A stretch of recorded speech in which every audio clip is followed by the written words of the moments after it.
बिस्मिल्लाहिर्रहमानिर्रहीम। अस्सलाम वालेकुम students, welcome to my YouTube channel learn with Numan. आज की इस वीडियो के अंदर हम अपने limitation of kinetic molecular theory देखेंगे जो गैसेस से रिलेटेड है। ठीक है, इस वीडियो में जाने से पहले आप लोगों से गुजारिश है कि चैनल को लाजमी सब्सक्राइब करें और वीडियोस को अपने क्लास वालों तक जरूर शेयर किया करें। और स्टूडेंट्स, मैं बार बार ये आपसे रिक्वेस्ट करता हूँ कि अगर कोई थोड़ी बहुत कंफ्यूजन हो तो वीडियो को एक बार पूरा देखा करें। ठीक है, कंफ्यूजन को एंड तक लाजमी क्लियर कर दिया जाएगा। ठीक है, तो स्टूडेंट्स, काइनेटिक मॉलिक्यूलर थ्योरी की हमने एजम्पशंस जो है ना इससे प्रीवियस वीडियो के अंदर देखी। आप प्लेलिस्ट के अंदर जाकर इसको देख सकते हैं। तो मैंने उसके दौरान भी आपको बताया था कि उसके कौन कौन से जो पोस्टुलेट्स हैं वो रियल गैसेस पे बिल्कुल भी ओबे नहीं होते। ठीक है, अच्छा, अब आप कहेंगे रियल गैसेस कौन सी और आइडियल गैसेस कौन सी हैं। ठीक है, आइडियल गैसेस वो हैं जो बेसिकली काइनेटिक मॉलिक्यूलर थ्योरी को फॉलो करती हैं, और रियल गैसेस वो हैं जो तमाम इस दुनिया के अंदर मौजूद है। जैसे रियल एंड आइडियल फ्लूइड्स है ना, इसी तरह गैसेस भी हैं। ठीक है, जो हमारे पास गैसेस मौजूद हैं वो तमाम रियल गैसेस हैं, और आइडियल वो जो इस थ्योरी को फॉलो करती है। इसके अलावा गैस के कुछ लॉज हैं, और ये आइडियल गैस इक्वेशन है। ठीक है, ये जनरल गैस इक्वेशन भी कहते हैं, आइडियल गैस इक्वेशन भी कहते हैं। तो जो इस इक्वेशन को गैसेस फॉलो करती हैं वो आइडियल गैसेस कहलाती हैं, और जो इसको फॉलो नहीं करती, ठीक है स्टूडेंट्स, वो क्या कहलाती है हमारे पास, रियल गैसेस कहलाती हैं। ओके, अच्छा, अब काइनेटिक मॉलिक्यूलर थ्योरी के मुताबिक वो सिर्फ लगते हैं स्टूडेंट्स आइडियल गैसेस के ऊपर, और रियल गैसेस एग्जिबिट डेविएशन। ठीक है, वो इसमें क्या करेंगे, डेविएशन से क्या मुराद है, अगर गैस का एक लॉ है ना, प्रेशर और वॉल्यूम एक दूसरे के डायरेक्टली प्रोपोर्शनल है। ठीक है, प्रेशर बढ़ाएं तो प्रेशर वॉल्यूम बढ़ाएं स्टूडेंट्स, तो प्रेशर क्या होता जाएगा, बढ़ता जाएगा। ठीक है, product of pressure and volume is always constant. ठीक है, तो अब अगर स्टूडेंट्स रियल गैसेस क्या करती हैं, थोड़े अरसे के लिए तो मे भी ये कांस्टेंट रहे, लेकिन आगे जाके वो ग्राफ में भी ऐसा हो जाए। ठीक है, तो यानी कि वो अपने पास से या इस तरफ किसी भी तरफ क्या कर सकती हैं, डेविएट कर सकती हैं। ठीक है, तो इसको कहते हैं डेविएशन, के वो अपना जो आइडियल गैस का बिहेवियर है उसको फॉलो नहीं करती।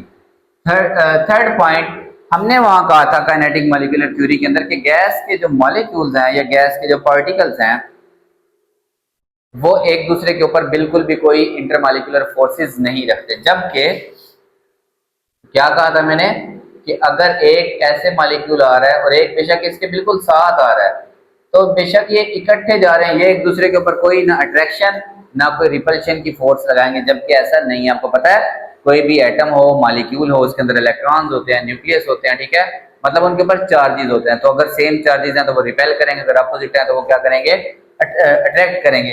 तो ये पॉसिबल ही नहीं है कि ये एक दूसरे के ऊपर कोई फोर्स ना लगाएं। ठीक है, तो ये फिर काइनेटिक थ्योरी से क्या होगी स्टूडेंट्स, डेफिनेशन हो गई। ठीक है, फिर एक हमने बात कही थी कि उसके जो मॉलिक्यूल्स का वॉल्यूम है, कि अगर गैस के पार्टिकल्स को सबको एक जगह इकट्ठा करें, ठीक है, तो गैस के वॉल्यूम की निस्बत ये गैस का वॉल्यूम है सारा, और मॉलिक्यूल्स अगर इकट्ठा करें वो बेशक कितनी सी जगह पे आता हो। तो स्टूडेंट्स, बेशक ये थोड़ा सा भी है लेकिन ये नेग्लिजिबल नहीं है, ये फाइनाइट वॉल्यूम, इनका कुछ ना कुछ मॉलिक्यूलर वॉल्यूम है जिसकी हैसियत को हम इग्नोर नहीं कर सकते। ठीक है, तो फिर इसका मतलब गैस को जो स्पेस मिल रही है फ्री, वो टोटल वॉल्यूम में से ये वाला वॉल्यूम हमें क्या करना पड़ता है स्टूडेंट्स, माइनस करना पड़ता है। ठीक है, तो ये भी डेविएशन हो गई। फिर स्टूडेंट्स, ये जो है ना, इसका क्या मतलब है कि ये एक मैक्रोस्कोपिक व्यू देती है गैस के लॉज के बारे में। ठीक है, उसके प्रेशर के बारे में, उसके वॉल्यूम और उसके टेम्परेचर के बारे में। लेकिन अगर हम बहुत डीप जाएंगे, माइक्रोस्कोपिक लेवल तक देखेंगे, तो वहां पे स्टूडेंट्स हमें क्या नजर आएगी, डेविएशन। ठीक है, ये अगर आप एक गौर करें तो ये वॉल्यूम मतलब नहीं है, बट अगर बहुत डेप्थ में जाए तो चाहे ये 0.001% हो, but it has some effect, कुछ ना कुछ इसका इफेक्ट वहां पे है। ठीक है, तो अब स्टूडेंट्स इसके बाद हम जो है ना कुछ करेक्शंस करते हैं इसके अंदर। ठीक है, वो जब हम गैस के लॉज करेंगे तो फिर हम ये करेक्शंस भी इसके अंदर क्या करेंगे। फिलहाल जो हमारा टॉपिक है वो हमने इसकी लिमिटेशंस के, ये इसकी हदूद क्या है, इसकी क्या क्या जो है ना इसमें कमियां थी या खामियां थी। ठीक है, अच्छा, अब स्टूडेंट्स हमारे पास बेसिकली तो जो प्रीवियस बुक थी ना उसके अंदर पहले गैस लॉज थे, और उसके बाद ये एक जनरल गैस इक्वेशन थी। ठीक है, आइडियल गैस इक्वेशन जिसको हम कहते हैं। लेकिन अब इस जो है ना ये पहले है और बाद में जो लॉज हैं बुक के अंदर तरतीब थोड़ी सी चेंज हो गई।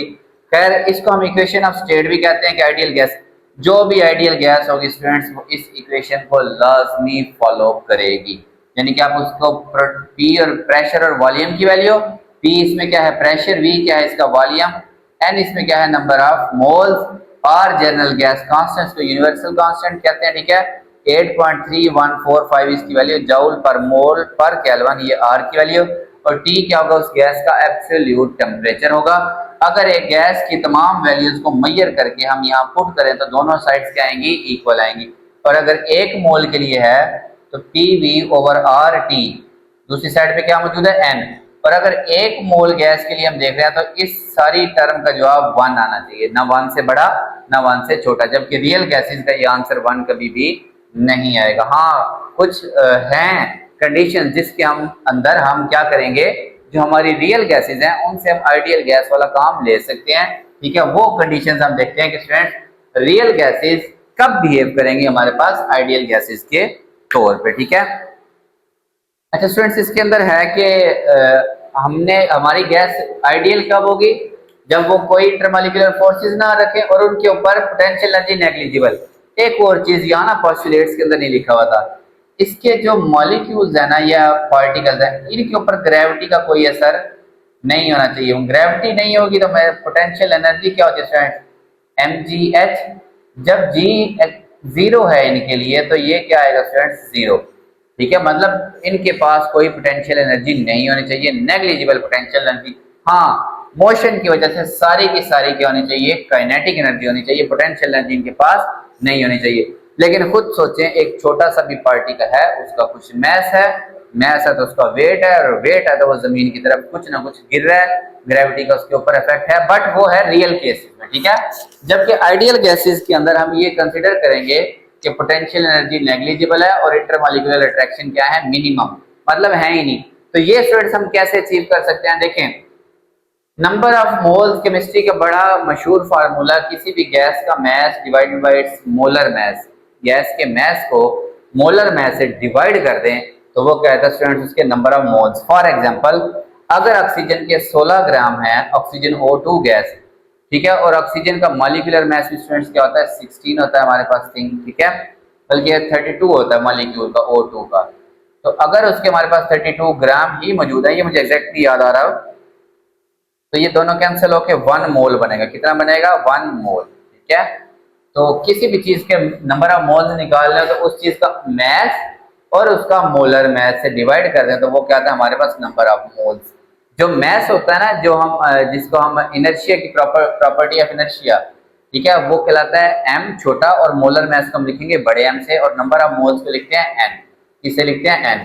तो ये जो हमारे पास आइडियल गैस इक्वेशन है PV = nRT, इसमें n की जगह हम क्या लिख देंगे, m ओवर ये कैपिटल M लिख दिया, ठीक है।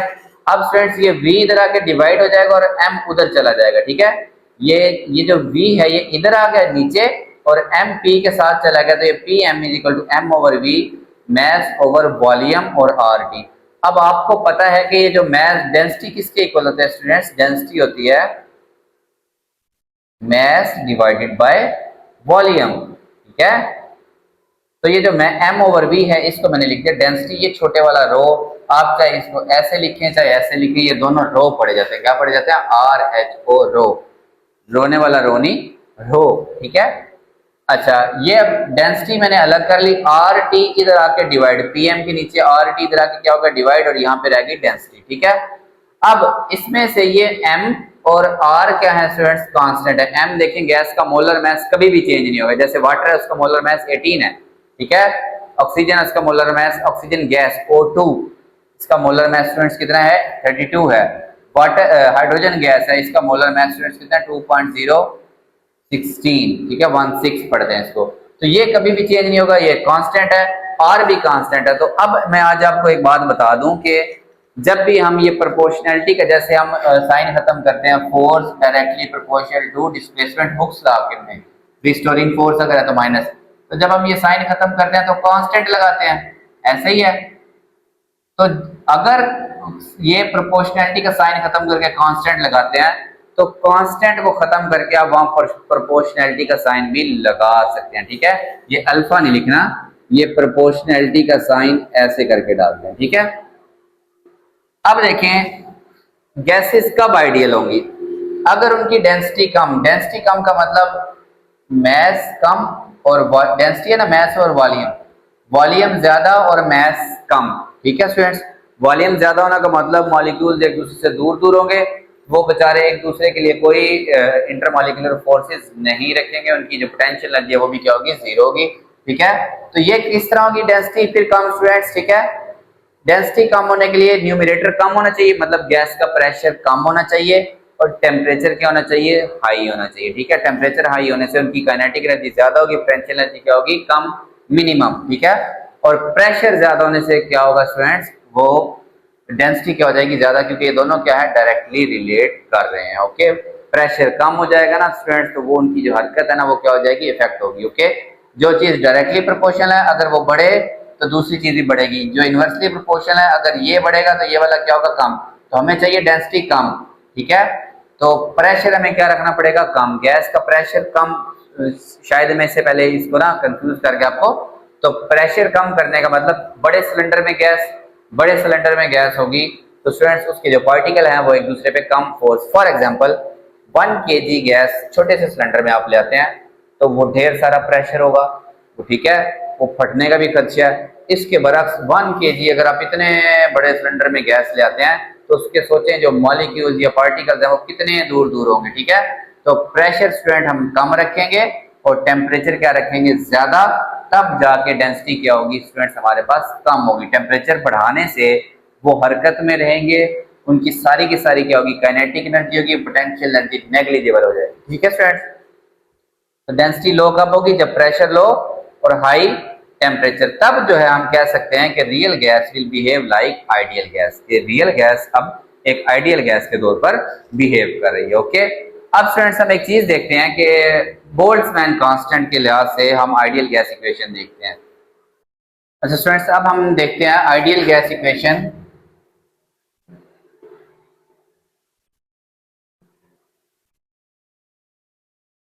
In terms of Boltzmann constant. ठीक है, बोल्ट्जमैन कांस्टेंट। ठीक है, अच्छा, आइडियल गैस इक्वेशन है क्या स्टूडेंट्स हमारे पास, P V is equal to n R T. मैं इसकी ना ज्यादा डेप्थ में नहीं जाऊंगा। ठीक है, सिर्फ आपके लिए भी ज्यादा गहराई में जाने की जरूरत नहीं है, आपको सिर्फ बोल्ट्जमैन कांस्टेंट का पता होना चाहिए। अब जो नंबर ऑफ मोल्स होते हैं ना स्टूडेंट्स, मैं आपके पास कहूं कि 1,00,000 मॉलिक्यूल है, आप इसके नंबर ऑफ मोल्स बताएं, तो नंबर ऑफ मोल्स निकालने का तरीका, जितने नंबर ऑफ पार्टिकल्स आपके पास हैं डिवाइड बाय एवोगैड्रो नंबर कर दें तो आपके पास क्या आ जाएगा, 1 मोल। फर्ज करें मैंने आपको दिए ही 6.02 10⁻23, तो आप जब इसको डिवाइड भी इसी से ही करेंगे नंबर ऑफ मोल्स, क्योंकि ये एवोगैड्रो नंबर के इक्वल है, तो तब जाके कितने मोल बन जाएंगे आपके पास, 1 मोल। अंडरस्टूड है। ठीक है, तो नंबर ऑफ मोल्स निकालने का तरीका, जितने आपके पास मॉलिक पार्टिकल्स हैं, नंबर ऑफ पार्टिकल्स जिसको कहते हैं पर यूनिट एवोगैड्रो नंबर, ऐसे हम इसको करके पढ़ते हैं। अब जब मैं इसको यहाँ पे इक्वेशन में पुट करूंगा, जो हमारे पास आइडियल गैस इक्वेशन है N/Na/RT, तो ये जो R/Na है इसको हम लिख देते हैं K। क्या लिख देते हैं, K। इस K को कहते हैं बोल्ट्जमैन कांस्टेंट। ठीक है, K भी बोल्ट्जमैन कांस्टेंट। ठीक है स्टूडेंट्स, मतलब जो हमारा R था उसको अगर आप एवोगैड्रो नंबर से डिवाइड कर दें तो वो हमारे पास क्या था, बोल्ट्जमैन कांस्टेंट, और इसकी जो वैल्यू होती है वो होती है 1.38 मल्टीप्लाई बाय 10⁻23 जूल पर केल्विन। ठीक है, ये स्टूडेंट्स हमारे पास क्या है, बोल्ट्जमैन कांस्टेंट, और ये है हमारे पास ideal gas equation in term of Boltzmann constant. ये मुख्तलिफ सूरतों में हम दोनों इक्वेशंस का यूज करते हैं सिचुएशन के हिसाब से। ठीक है स्टूडेंट्स, तो ये आपका सिंपल सा थोड़ा सा इंफॉर्मेटिव लेक्चर था, होप आप लोगों को अच्छे से समझ आई होगी। तो चैनल आपने लाजमी सब्सक्राइब करना है और वीडियोस को अपने क्लास वाले के साथ जरूर शेयर भी किया करें और लाइक भी किया करें। अल्लाह हाफिज़ फ्रेंड्स।